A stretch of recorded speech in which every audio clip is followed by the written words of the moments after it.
Hello வணக்கம் friends. உங்கள் system on பண்ணுறப்ப உங்களோட சிபியூ பார்த்தீங்க அப்படின்னா இந்த மாதிரி பவர் வந்து கட் ஆகுது அப்படின்னா ரேம் பிரச்சனையாக இருக்கும். அதை எப்படி சரி பண்ணுறது அப்படிங்கிறது இந்த வீடியோவில் பார்ப்போம். ஃபஸ்ட்டு உங்கள் சிபியூக்கு வர பவரை ஆஃப் பண்ணிக்கோங்க. பவர் ஆஃப் பண்ணிவிட்டு சிபியூ கவரை ஓப்பன் பண்ணிக்கோங்க.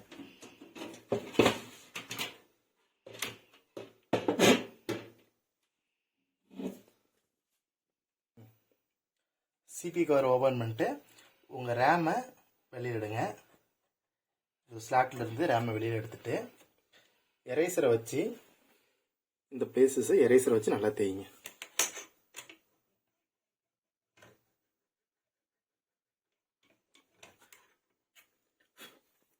எரேசர் வச்சு நல்லா தேய்ச்சிட்டு இந்த மாதிரி ஒரு ப்ரஷ்ஷை வச்சு இந்த ரேம் ஸ்லாட்டில் க்ளீன் பண்ணிக்கோங்க. டஸ்ட் எதுவும் இருக்கும், க்ளீன் பண்ணிட்டீங்க அப்படின்னா அந்த டஸ்ட்டு போயிடும்.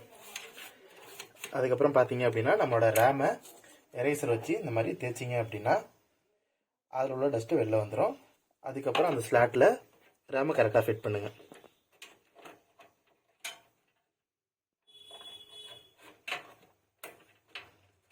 ஒரு ஸ்லாட்டில் நம்ம கரெக்டாக ஃபிட் பண்ணி லாக் பண்ணிடுறோம்.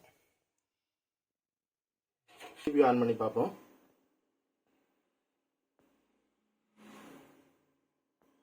ஓகே, நம்ம இப்போ சிஸ்டம் ரெடி ஆகிடுச்சு. இந்த வீடியோ பிடிச்சிருந்துச்சு அப்படின்னா லைக் பண்ணுங்கள் ஃப்ரெண்ட்ஸ். இதே மாதிரி யூஸ்ஃபுல்லான வீடியோஸ் பார்க்குறதுக்கு நம்ம சேனலை சப்ஸ்கிரைப் பண்ணி வச்சுங்க. Thanks friends.